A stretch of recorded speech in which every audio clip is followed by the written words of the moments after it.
Thank you and good evening. Welcome to Q&A. I'm Tony Jones. Joining us tonight, former Media Watch host Jonathan Holmes, the Minister for Communications, Malcolm Turnbull, Daily Telegraph opinion editor, Sarrah Marquand, comedian, author and co-writer of The Young Ones, Ben Elton, and the Deputy Opposition Leader, Tanya Plibersek. Please welcome our panel.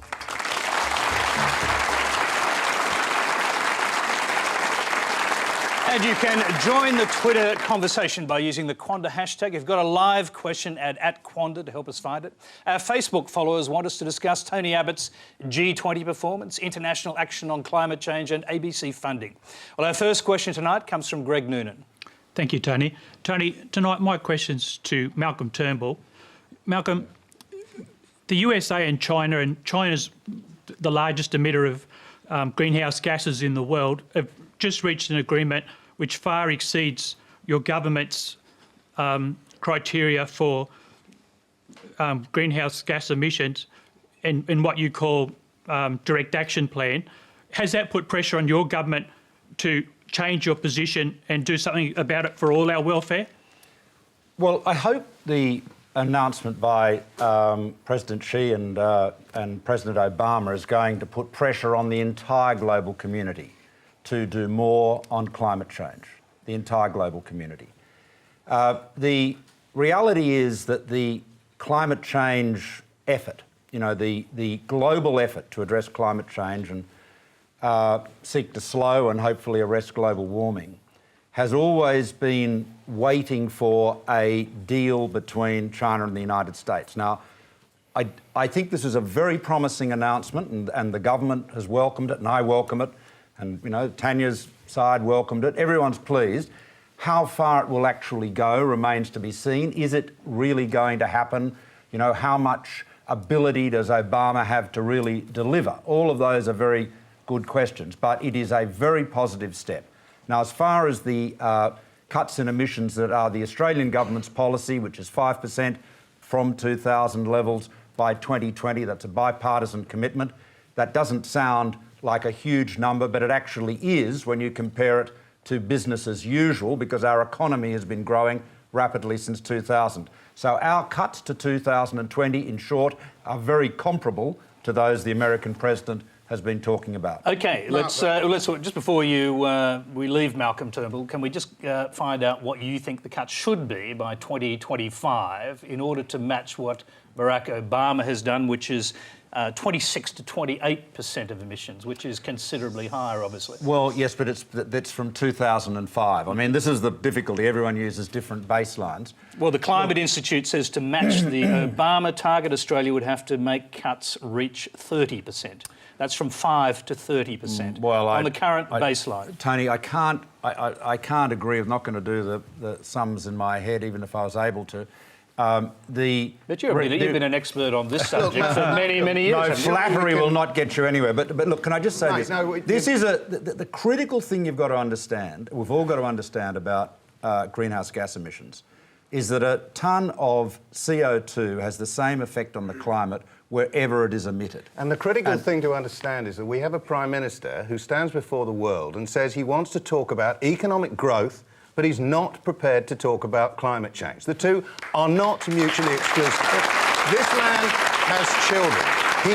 He knows about Newton's third law of mechanics. Every action has an equal and opposite reaction. The combined energy of the sun is locked in a battery in the earth. We suck billions of years of energy out in one fell swoop and set fire to it. That is going to have consequences. And in front of the world, our Prime Minister sought over and over again to dodge those issues. Now, I know you feel very strongly about these issues, but you're forced to hide some of that because of the party that you represent. I've been very bad at hiding things. I know, and I think you've done a good job, and I wish you'd have a tilt at the leadership. But the fact is, this is a crisis. Tony Abbott has Ben, children. Why? Well, Ben, you keep on saying because he has children. Many of us have children, but the fact is that climate change was always going to be part of the communique for the G20. It is, of course, a global issue. It is absolutely... I mean, look, you can't say climate change is not relevant to economic growth. Except of course that Tony Abbott effectively Of course did it's relevant. say I mean, that. ask any insurance Well, hang company. on, ask any of the big reinsurance companies. Sorry, I I'm mean, going to put course both of you it's- on pause for a minute. I just want to hear from Tanya Plibersek and the rest of the panel. Go ahead. Well, Tony, I think the extraordinary thing about the G20 meeting on the weekend was that it was plain that our government did everything it could to keep climate change off the agenda. Malcolm says you can't. But Well, of that's course not they, true, Tanya. But It's of not course true. they tried to. Well, so you say, but that is not... What's happening in don't Australia agree with is not only that we're not taking action, we're actually taking action in the wrong direction. We're going backwards on climate change. We had our Prime Minister boasting to world leaders that we're getting rid of an effective price on carbon pollution. We saw when we introduced the price on carbon pollution a 7% decline in emissions from the national electricity market. Since getting rid of a price on carbon, we're headed on a trajectory that would see an increase of 2% in the first year. And we had Tony Abbott put up this false dichotomy. You can either look after the environment or you can look after the economy. In fact, what we're seeing is our weakness, your government trying to get rid of the renewable energy target, our weakness on putting a price on carbon. We're seeing a decline in investment. We've seen Australia fall from the 4th most attractive destination for renewable energy investment to the 8th most in a year. And we've seen job losses, like the 100 jobs that were lost in Victoria from the factory that makes the towers for the wind turbines. We saw employment in green jobs double while we're in government. We saw solar panels go from 7,500 roofs to 1 million roofs across Now, with Australia. respect, we're going off the point of what the questioner asked. I'm just going to get Malcolm Turnbull back to answer your point, because he should get a right to respond to that. But also what the questioner asked, which is, will direct action policy have to change in order to accommodate larger targets? Well, Malcolm's already said that direct action is a fig leaf to hide inaction on climate change. Well, let me answer the question. Firstly, the direct action policy is designed to get us to the 5% target by 2020. So can it get us to? There is no policy beyond that. Can it get us No one believes it'll get us Can it there. get us to a position beyond that? There is a policy. There's a secret one that the Liberal Party has, if I may put it. At the moment, Fabulous. the Republican Party. Well, This man is a journalist. He used to be on Media Watch and tell working journalists how to do their job, and he's just making things up. Okay. It's priceless. Hear It is me out. unreal. Hear me out. It's You're suggesting on your that your Prime fantasy. Minister isn't a climate change denier. You're making things up. The Republican Party will A block denier. an ETS, which is why there is no ETS in the United States, and they have to resort on equivalent to direct action. They have to rely on executive power. Executive power can be reversed if a different president gets in. It seems to me the most sensible policy for the coalition at the moment, since it doesn't have a policy to reduce emissions by more than 5%, is to hope like hell that the Republicans win the White House in 2016, and then it'll all go away. Malcolm Turnbull, can I If I can just answer the question. Yes, you can. Look, the answer to your question, sir, is this. If there is a global agreement that it requires larger cuts in emissions, and I think that would be good if there were, but it's got to be a global agreement, then obviously Australia would play its part, and the government would consider what changes or extensions or whatever to direct action would need to be made to achieve that. There are many ways to cut emissions. Now, I have been in the past, when I was John Howard's Environment Minister, I was a very enthusiastic advocate for an emissions trading scheme. It was the Howard government's policy, as you remember. But I do have to say, in fairness, that emissions trading schemes have worked better in theory than in practice. And what we have now is the party changed its position. We've repealed the carbon tax emissions trading scheme. We now have a direct action scheme, and Greg Hunt and the government are committed to making it work. Now, many people are very sceptical about whether it will work. Well, we won't have to wait long to find out. Well, but the simple question I think has been posed is, will it work, and will it work in a way the budget could afford to increase the target for reducing emissions up to, for example, 30%? Well, Tony, that remains to be seen. I mean, you're asking me to hypothesise about... No, I'm actually not asking you to hypothesise. I'm going on your own statements in the past, because you said in 2011. If you want to have a long-term solution to abating carbon emissions in a very substantial way, the direct action policy where industry was able to freely pollute and the government was spending more and more of taxpayers' dollars to offset it would become a very expensive charge on the budget in outgoing years. Well, look, it would be a very expensive charge on the budget if it were funded in that way, but equally, an emissions trading scheme that put a very heavy price on carbon would be a very expensive charge on the economy. I mean, the one thing that is clear is there is no such thing as a free, carbon-free lunch. And one way or another, it has to be paid for. So the question is, what is the most cost-effective way of paying for that cost? All right, so I've got another question on this subject, and I'll bring you back in, but the question is from John Marshall. John. The Labor Party has left us with a massive debt. It's continuing to spiral out of control. Talking to what Malcolm said, we're a 1% emitter. Why on earth would the Labor, they love spending other people's money, they left us in a better position than Greece, that's their standing point. Why on earth do they want us to spend more money over and above our 1% position as a global emitter? It doesn't mean do nothing, but they seem intent on spending our money in a way that exceeds really our contribution. Great question, thank you, because Liberals ask it all the time. The reason is that we per capita are one of the largest emitters in the world, and we have a responsibility to do something about that. I'd like to speak all night about the position of the economy that we left the government. Please don't do that. We went through the global financial crisis. We had less debt than comparable countries, we had less unemployment, we had 3 AAA credit ratings, something that the Liberals never achieved in their time in government. We left the economy in good shape. Since coming to government, Joe Hockey has doubled the deficit by doing things like giving $9 billion to the Reserve Bank. And Tony Abbott says, we're short of money, we're going to cut pensions, but we're going to have a $20 billion paid parental leave scheme. And just incidentally, the difference between our scheme and the Liberal scheme is we take money from... I'm going to interrupt you.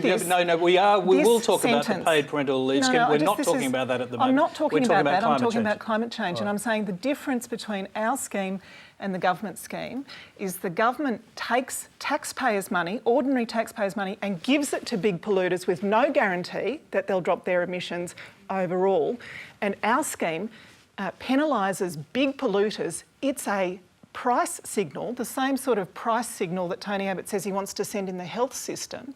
So we support a market-based price signal that takes money from big polluters and redistributes it in our economy, and they take money from you, from everyone in this room, from taxpayers, and give it to big polluters with no guarantee of result. We'll go back to our question.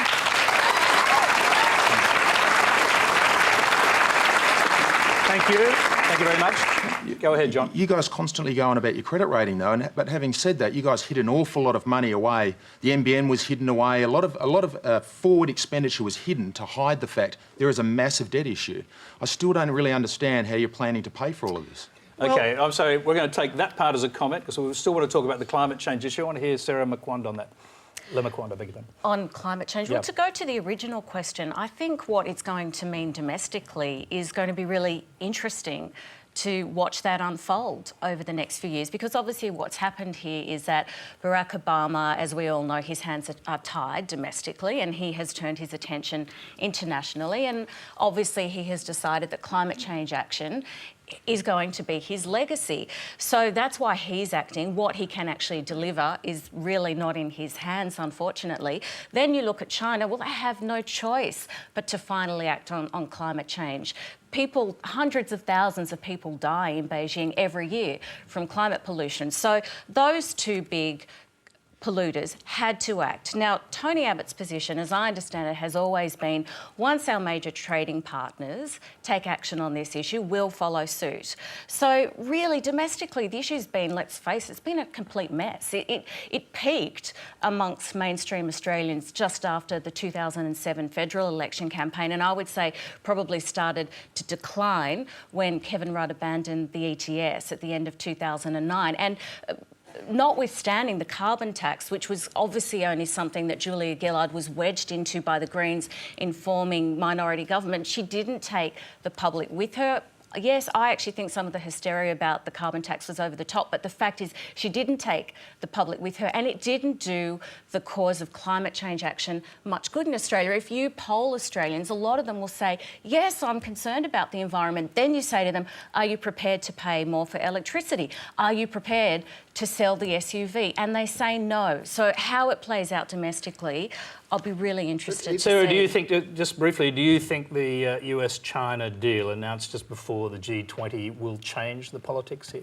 Yes, I do, because I think if you keep saying, well, why would we take action? A bit like what Bill Shorten said this week about why he wouldn't confront Vladimir Putin at the G20. He said, well, Russia doesn't care about Australia. I think a lot of people have extrapolated that sort of view to our action or lack of action on climate change. It had to be led by America and China. Now that that's happened, it's removed a variable or an obstacle from the table. So I don't think anyone knows what's going to say. To say that it's been a game changer this weekend is a bit like saying, gee, it was really hot in Brisbane, so all the world leaders went back determined to tackle climate change. It's a lot more complicated. They've got to return to their home nations and actually, you know, follow through all the nice words they've talked about. That hasn't happened yet, obviously. Do you not feel it's a bit depressing, this idea that we wait on other people's opinions to form our own? As a first world nation with still an extraordinary, lucky lifestyle,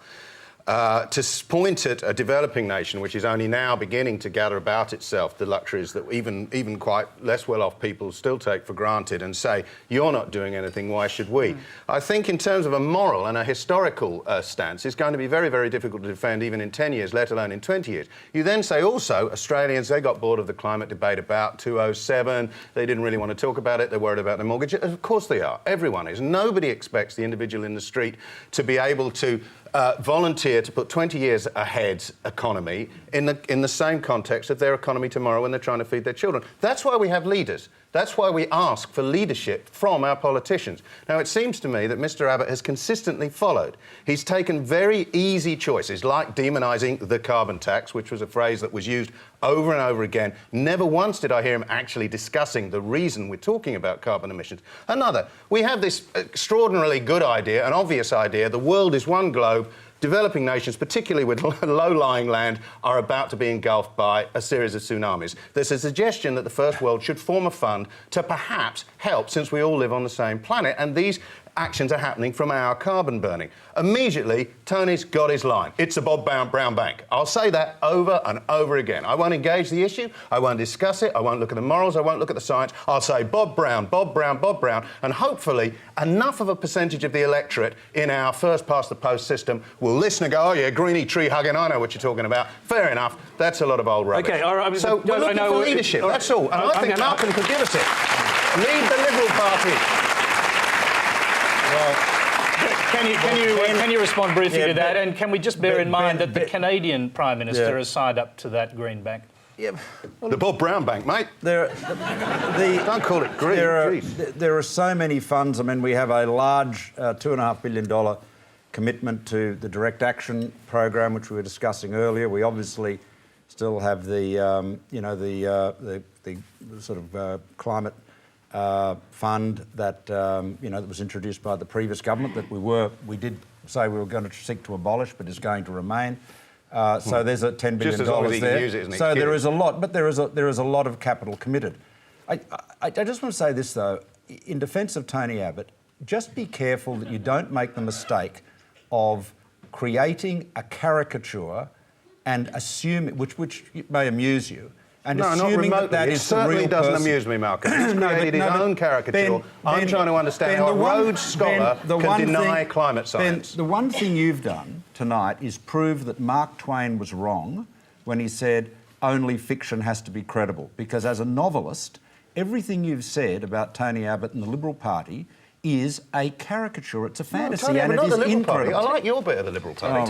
Tony Look, Abbott. come on, Malcolm. Tony Abbott stands up and says to the world, I want to tell you how tough it was to cut education cuts and get people to pay for their doctor's fees. This I'm sorry, I'm going to interrupt you there because that does Tony Abbott sort of hate fest, is it? I mean, it's just ridiculous. Anyway, well, OK, yeah, OK. Well, I reckon you look, you should have your own show on YouTube. You know, get a YouTube channel. No, I shouldn't. And just go on for hours and hours attacking Tony Abbott. No, let's stop doing that now. You're okay. Why do we all have to put up with it? That's what I'm saying. All right. It's so boring. Q&A is live across think Australia. so. It's simulcast on ABC News Tanya's 24, amused. News Radio and Australia Plus. Our next question tonight comes from Ryan Broome. Thanks, Tony. My question's to Malcolm Turnbull.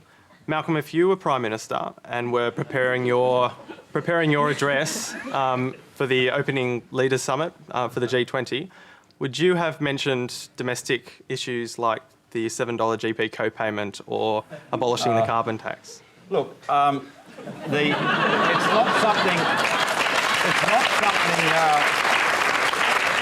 something I've turned my mind to, needless to say. But I just say this, again, in defence of Tony. All politics is local, right?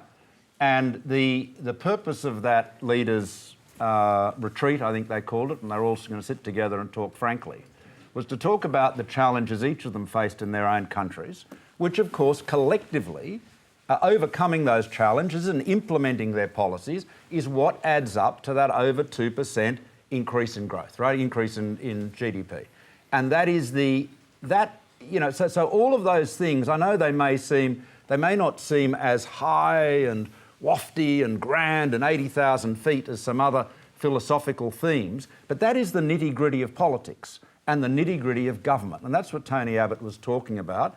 And I think the other leaders would have appreciated getting an insight into the particular challenges in Australia and no doubt shared similar challenges with him. You've got to remember that, we're all very familiar with Barack Obama's domestic challenges, but, he's probably not very familiar with what we're facing here.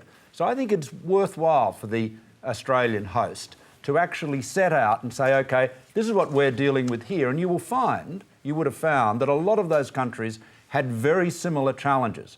One of the things we do not do well enough in Australia in government, and Tanya may agree with this, I think, is that we don't pay enough attention to comparable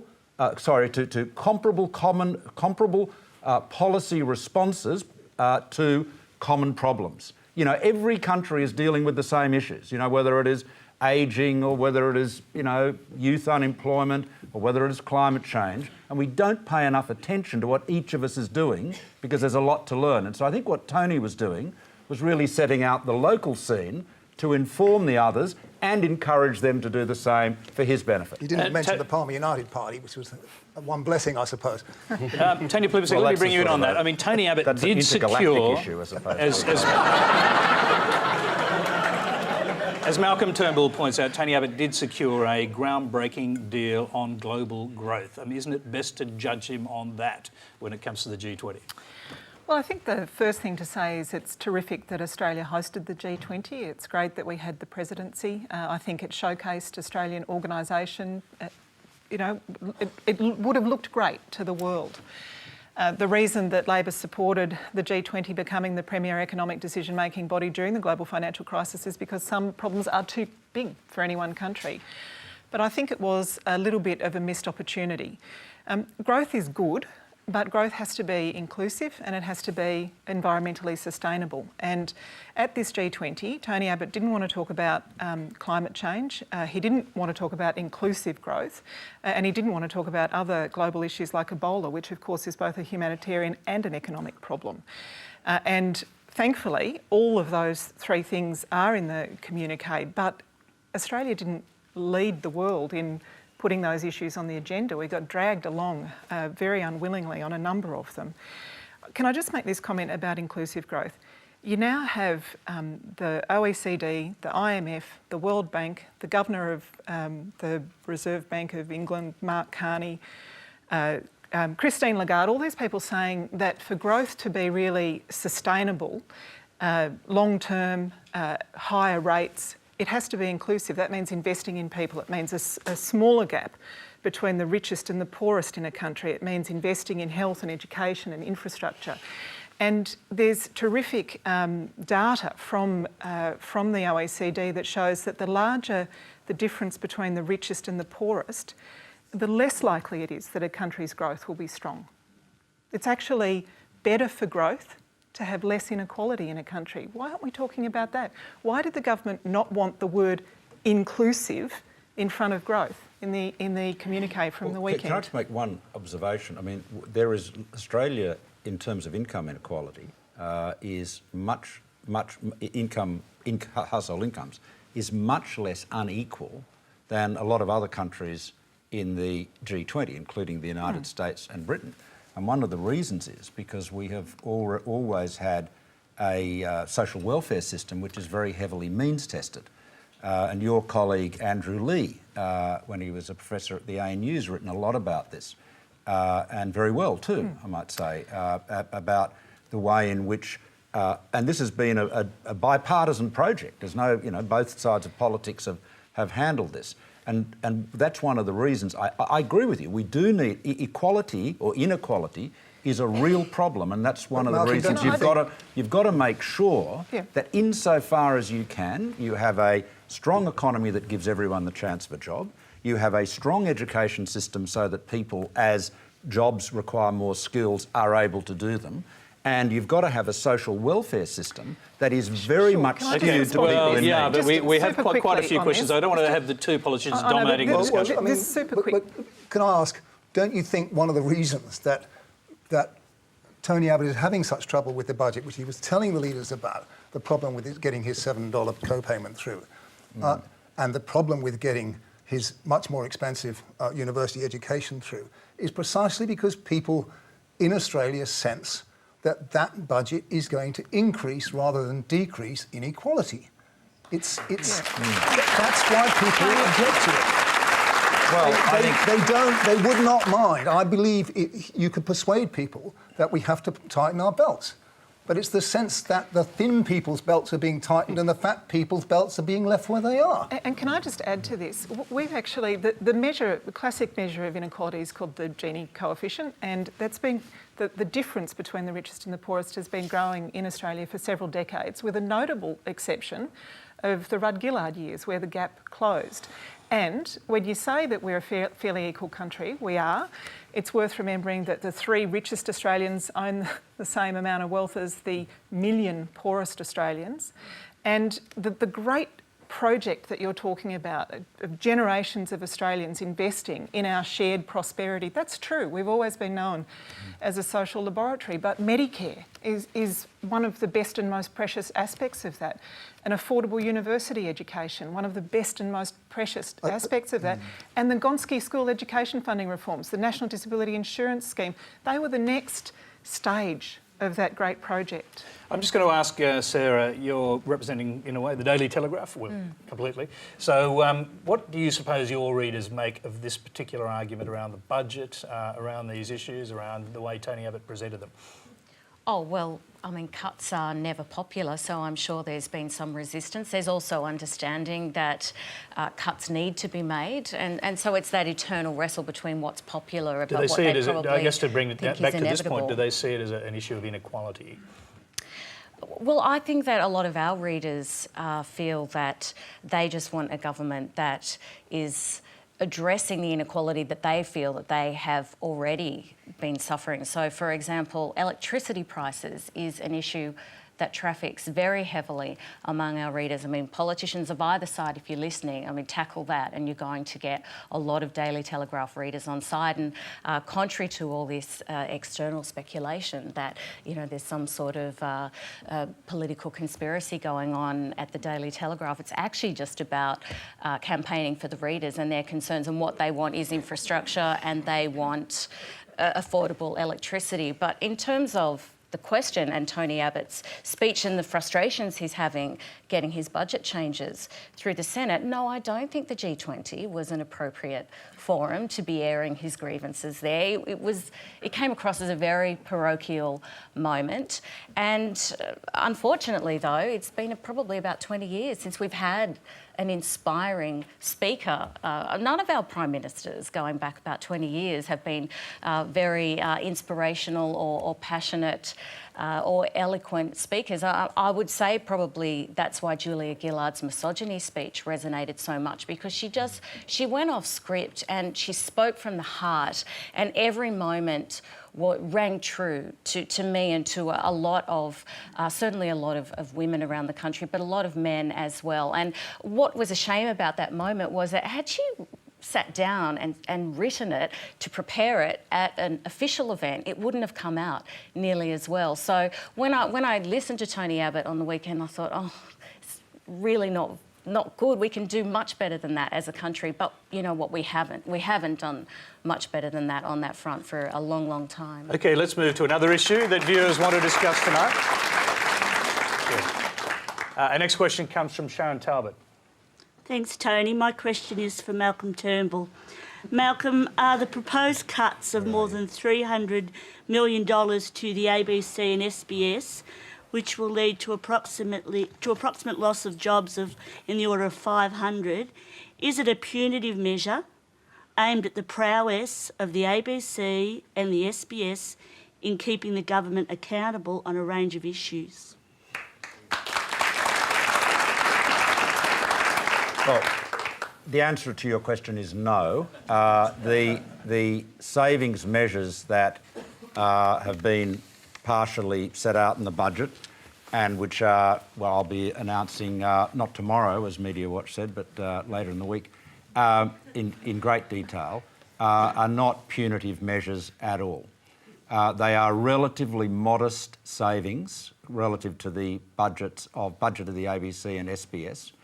They are part of a government-wide savings exercise because, you know, we've got a problem with the budget. And what's the problem? We're spending more than we're receiving in revenue, so we've got to raise some more money and we've got to spend less. And there's no reason for the ABC and SBS to be exempt from that. Now, I've gone to some considerable pains to ensure that the ABC in particular, I'll just talk about the ABC, although these comments apply to a lesser extent to SBS, but I've gone to considerable pains to ensure that the ABC is well able to deliver these savings without cutting into the resources available for programming. In other words, through cutting what you might call back office costs, administrative overhead, waste, put it another way.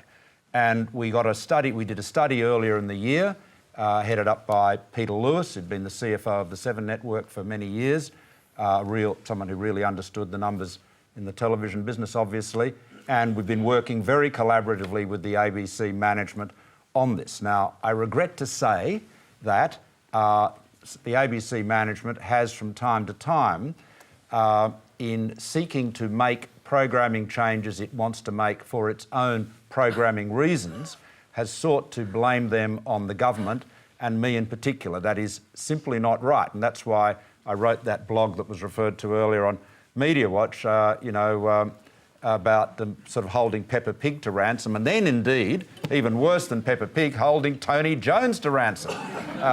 And the truth is that there was a view held in the management here that Late Line should be taken off ABC One.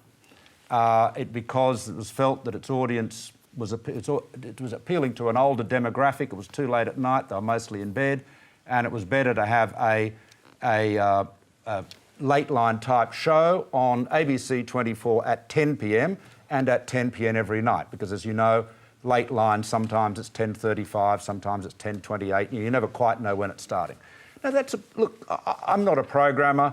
I mean, everyone thinks they're a programmer. I know I'm not. That's a legitimate point of view to take. It had nothing to do with the savings measures arising out of this exercise. OK, can you give us some idea tonight of the level of the savings measures you're talking about? Because a strategically placed leak in Fairfax this week... It's about 5%. 5% of your top line. So 5% of the ABC? 5% of the ABC. Over how many years are the cuts meant to be taking place? Well, I mean, it'll average over 5 years about 5% off the top. Yeah. And does that include the original 1%? That's a 5%. That's off. Is that 5% including the 1% in the previous budget? That includes the 1% it includes everything since the budget, including the budget. It does not include the cancellation or the termination of the the Australian network contract. And the reason for that is that was a contract between the Department of Foreign Affairs and the ABC, and obviously the ABC loses the revenue from that contract, but they also lose the cost, because it was not, unless the ABC was making a profit out of it and cross-subsidised. I can't do the sums in my head immediately, but Media Watch said its information was the ABC would lose $50 million a year on top of the $9 million a year announced in the budget, some total of $59 million a year. I've been as usual, I've been very open with you, Tony, but I'll have a lot more to say about it later in the week. But when you say 5%, when you say 5%, I mean, you can do the figuring. What is it? I'm talking about 5% on, I say around 5%. It's actually, depending on whether you include implementation costs or not, it's a little bit less than 5%. Yeah, I mean, look, the ABC has a budget. It gets from the government around $1.1 billion a year, about 20% of which is for transmission costs and the rest is for everything else. Now, anyone here who is in business, has been in business, particularly as anyone who's been in the media business, Sarah, in the private sector, that could not manage to find 5% out of efficiencies is not even trying. Tony. Now, that's the reality. Well, I'll hear from Jonathan Holmes first, then we'll come to Tanya Plibersek. Go on. Where to start? Yes, you can find 5% efficiencies. The ABC has been finding efficiencies for years and years. The ABC is known for its efficiency. It is just a legend. Well, Harvard Business School has seminars on the ABC. ABC, it is, oh man. Well, as a matter of fact, General Electorate, everyone's lining up to see the efficiency. Malcolm, this is all very funny, but I mean, it is very funny that you can seriously say this. Every time, we haven't seen the Peter Lewis report, it's still under wraps. Every other report that's been looking at ABC's efficiency has come back to governments that were longing to hear precisely what you've just said, and a nice scornful report from accountants saying what a wasteful place it is, and they've come back and they've said, no, it's actually very good value for money. Are you fair dinkum? Yeah. You're the first person I've met who works at the ABC who doesn't believe there is a lot of waste here. Well, so you're the first. That's good. I'll tell you what I will say. I worked for Channel 10 for a while. It was the most unbelievably profligate organisation. This was a long time ago, I admit you. Unbelievable. I'll tell you what, it went into bankruptcy. Cuts weren't in the hospitality because it was one box of Jats. Let's be honest. Backstage. It was owned at the time by Frank Lowy. He was one of the best businessmen in the country. So, go figure. But anyway, there have been efficiencies. Anyone who works at the ABC over the last decade, and admittedly, people who work in commercial organisations have had it much tougher. No one's denying that. Well, let's actually hear from Sarrah Marquand. I mean, what do you say, listening to this argument? Is it too arcane for words? Will the Daily Telegraph be buying into it? Well, personally, in an ideal world, I genuinely believe that I wish that no media organisation had to undergo any cuts. But yes, as a working journalist in a commercial newsroom, the cost-cutting that every commercial company across this country, newspapers, magazines, television and radio, has undergone in the past 3 years has been brutal. Absolutely brutal. And yet, despite that, is expected to produce not just the same level of content, but more content than ever before, and maintain high standards, breaking exclusives and holding powers to account. So, while I sympathise with the defenders of the ABC and I admire their conviction, they would do well to remember that there are thousands and thousands of journalists working in the commercial media that could also do with a little bit of their concern and conviction. And I simply, from that point of view, I just can't accept that the ABC is the only media company in Australia, one of the precious few in the world, that remains immune. And no one would claim that it should be. Absolutely not. Well, except our Prime Minister, right before the election, said, in fact, the night before the election, said no cuts to the ABC and no cuts to... I was wondering what the Fairfax papers, because the Julier one, they love that one. Julier, that was clever. What are we going to have? Tony, absolutely mendacious. What's going to be the... Doesn't have the same ring, Ben. No, it doesn't. I could do better than that. But Malcolm, as for you talking about very wittily about how obvious it is that the ABC is a wasteful organisation, I don't really know. But this government doesn't even apparently be able to claim tax off the various multinationals that are hoarding all their money overseas and refusing to pay their way within the public body. So maybe a bit of accountancy. Maybe we could make some money by taxing some of the people, some of whom fund your party, whilst they put all their money overseas. Well, Ben, You've clearly made a good case because you're no longer talking about the ABC. No. You've run off on a tangent about something else. Finishing the point. You've had about plenty the of time, ABC, Malcolm. All right, we've got a So- follow-up video question and then we'll come back to you, Jonathan. There's a video claim you question haven't from had a Glenn window. Miles in Shearwater, Tasmania. The ABC is loved and revered by young and all, an institution we've come to rely on trust. We don't regard it as either being right or left-wing, but as a reliable source of unbiased factual information. So can you please explain the reasoning behind the government's massive financial cuts to what we regard as our only source of intelligent, unbiased information and outstanding Australian drama? Malcolm Turnbull. Well, we'll try and keep our answers. Firstly, as I said earlier, brief. the cuts are not, on any view, massive. Number two... What's $500 million here or there? The lady who just spoke from Shearwater in Tasmania said we don't regard the ABC as being left or right. If looking at my inbox, each email alternately is accusing it of being to the left or to the right. So I get plenty of complaints. Well, that's a mean, isn't it? Yeah, That well, means that's it's balanced. isn't it? It is.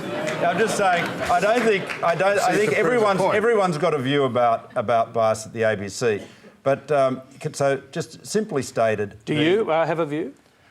Look, I think it's like the curate's egg, Tony. I think it's good in parts. I think there are, but I'm not... I don't... The fact is that journalism is a very subjective business and, no one will be... Look, the ABC has got a statutory obligation to be accurate and impartial. That's in Section 8 of the ABC Act. But it is according to the accepted standards of objective journalism.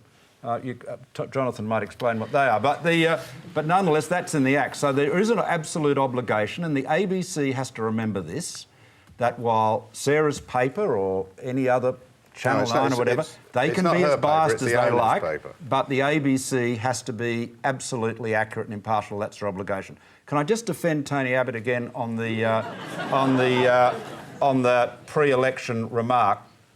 As Tony Jones knows very well... It wasn't in writing. Prior to the election, I said on a number of occasions, I think possibly on this show, certainly on Late Line, that while we weren't planning to make, massive slashing cuts to the ABC to cut their programming resources, as some people were urging us to do so, we would be looking to make savings and cut waste right across government, and ABC and SBS would not be exempt. Now, I think when Tony made that remark, he was speaking in the context of that. I don't think he was intending to... No, please. What did you do to Julia? If you accept that thesis, then you've got to assume that he had decided unilaterally to overrule and contradict what I'd been saying as his Shadow Communications Minister, and indeed what Joe Hockey had been saying. Yep. So I don't... I think... He said no cuts to health, no cuts to education, no cuts to the ABC and SBS and no new taxes. He's broken every one of those promises. And I'll be rallying with the ABC staff on Saturday. I'm going to go to another question on the subject of the ABC. It's from Roger Coleman. Roger? I've got a question for the three media panellists there, one private, public and the man in the middle. The key question seems to be whether the ABC or government should own media at all. And that's the core of the argument. You'll never settle bias and partisanship unless you get it out of public hands and all taxpayers don't pay.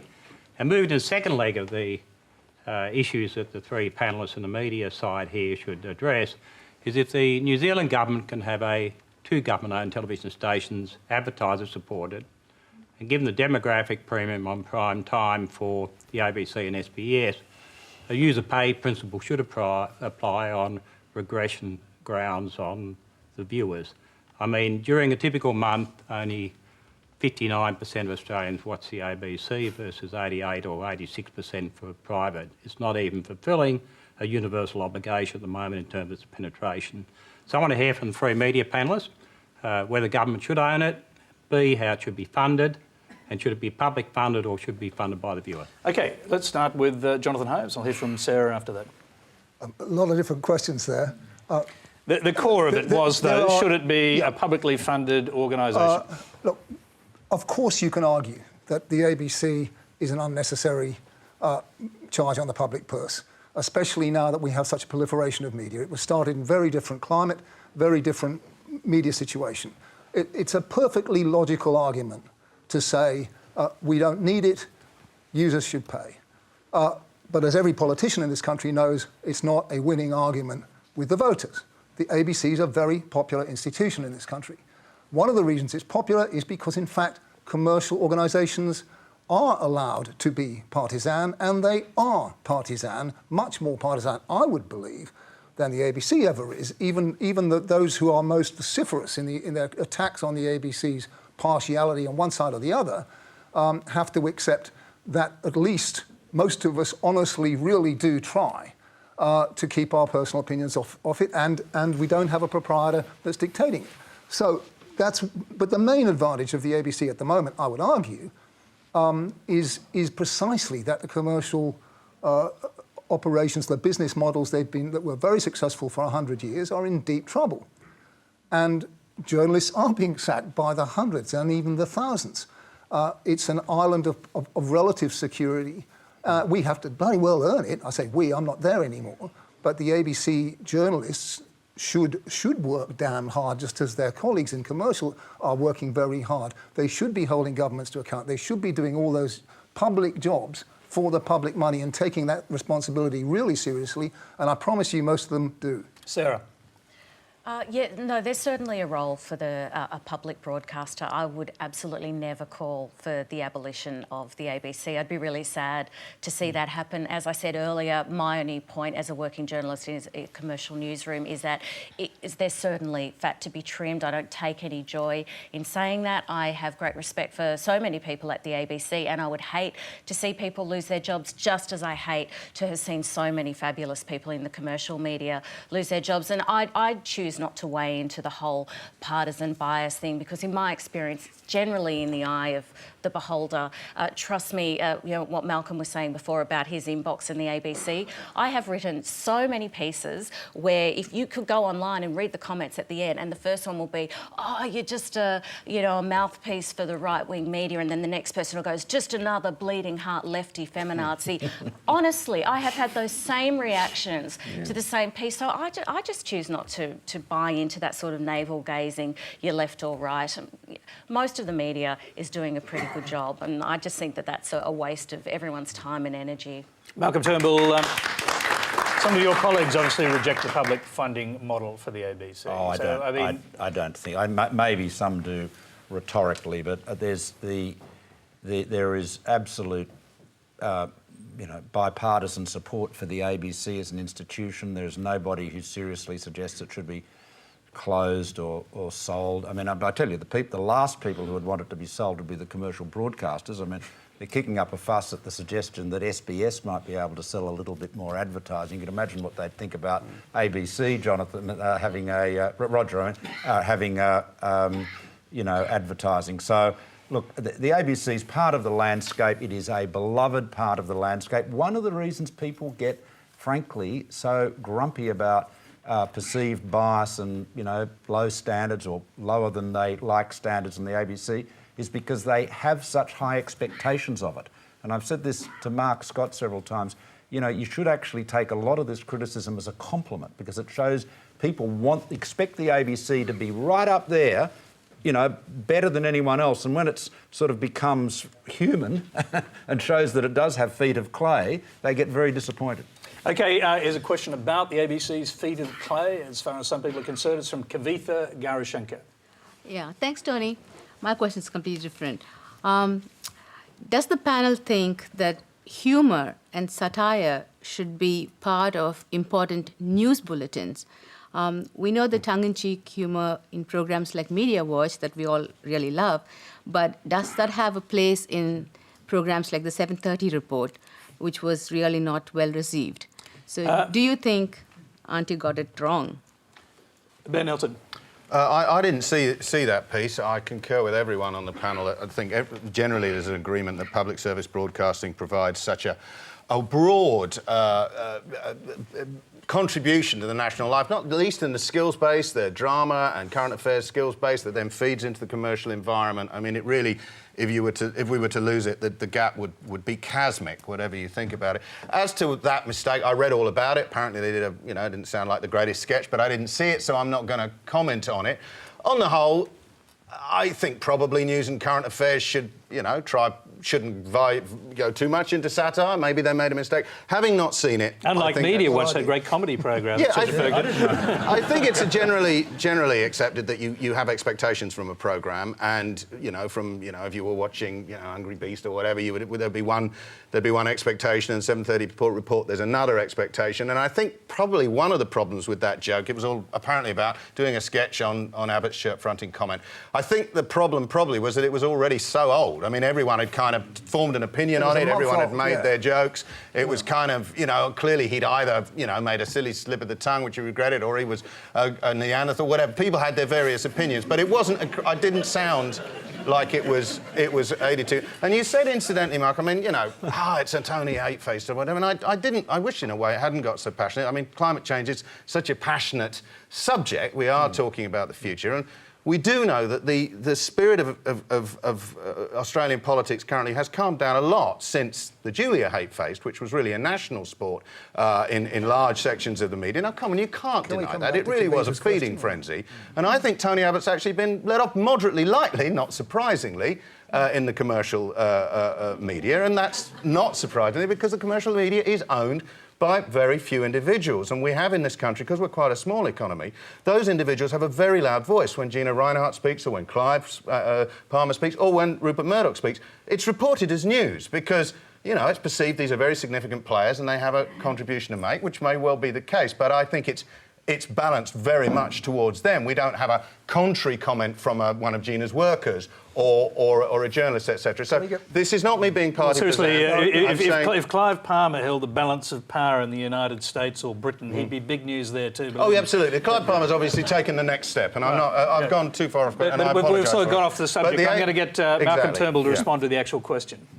Well, I did my best. I didn't think it was a good sketch. I mean, but I didn't see it, so I don't know. Look, no, that's okay. I think political satire is wonderful, and we love cartoonists, and sometimes we enjoy them when they're about us.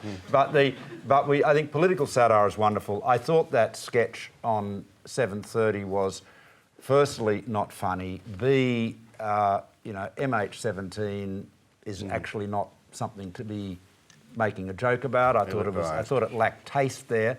And the other thing was it was frankly confusing because if you turned on halfway through it, after Lee Sales had said this is a bit tongue-in-cheek, or I think she introduced it with that, you could be excused for thinking you'd be puzzled as to know whether it was a satire or not. And I think, Bruce Gyngell's, the first face on television, great old friend of mine, Bruce said to me, the problem with TV is everyone thinks they're a programmer, and that I've always tried to avoid giving advice on programming. So now I'm going to break that rule.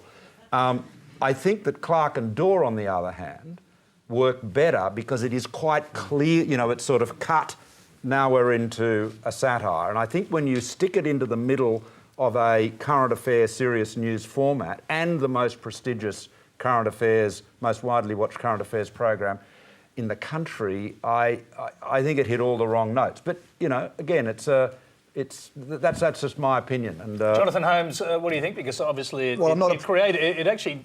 didn't sort of stop with Malcolm Turnbull commenting on it. I mean, there's been widespread comment across the and look, I'm not a programmer, but I was an executive producer of 7:30 Report at one stage. I don't think it's a good idea. I think you're absolutely right, Malcolm. If you're going to have satire, and when that sort of programme started with This Day Tonight, way back in the 1960s on the ABC, they had it all the time. They got away with most outrageous undergraduate humour you'd never get away with today. But we have the satire separately now. Sean McAuliffe does it, and The Chaser does it, and The Roast does it.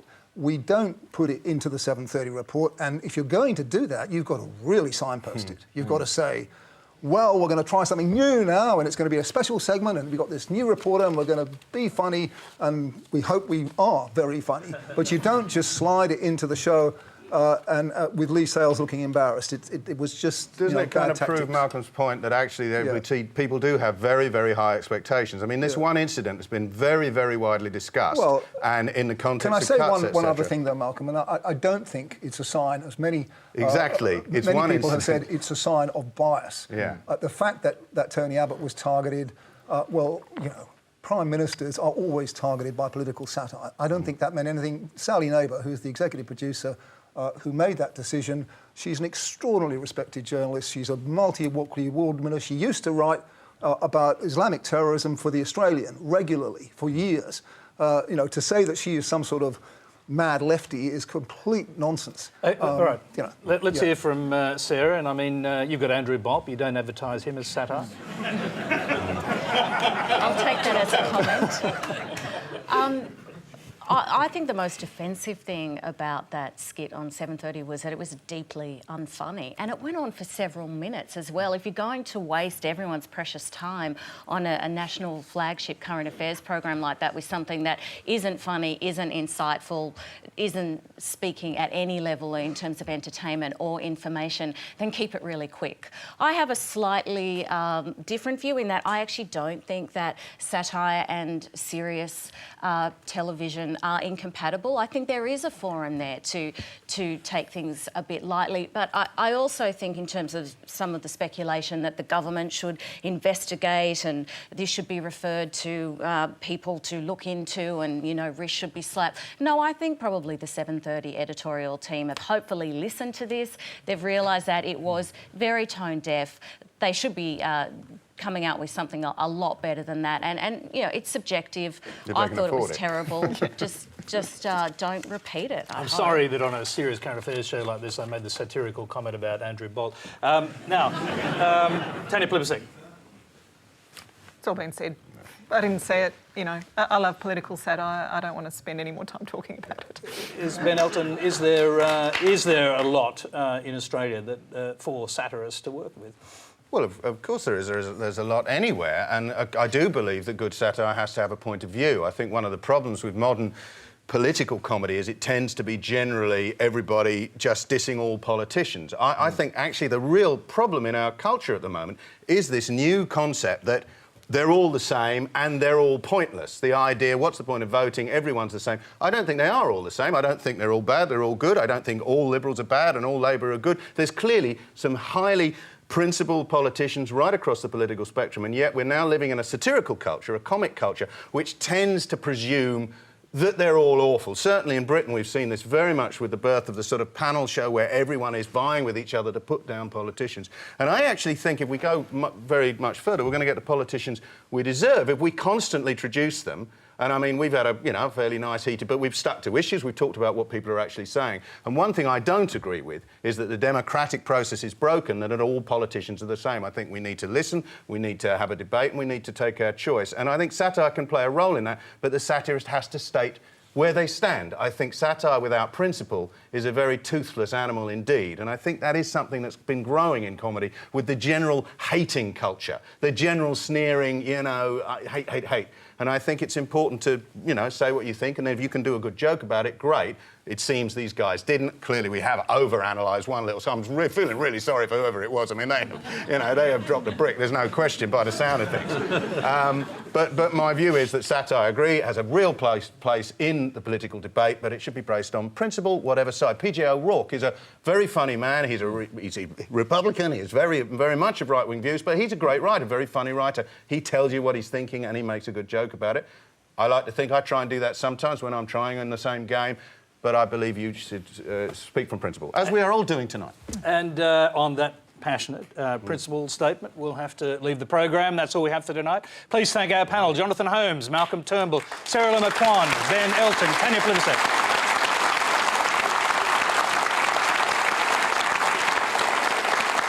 Thank you. Next week, Next week is the final Q&A of 2014. We'll be looking back over the year with the founder of the Cape York Institute for Policy and Leadership, Noel Pearson.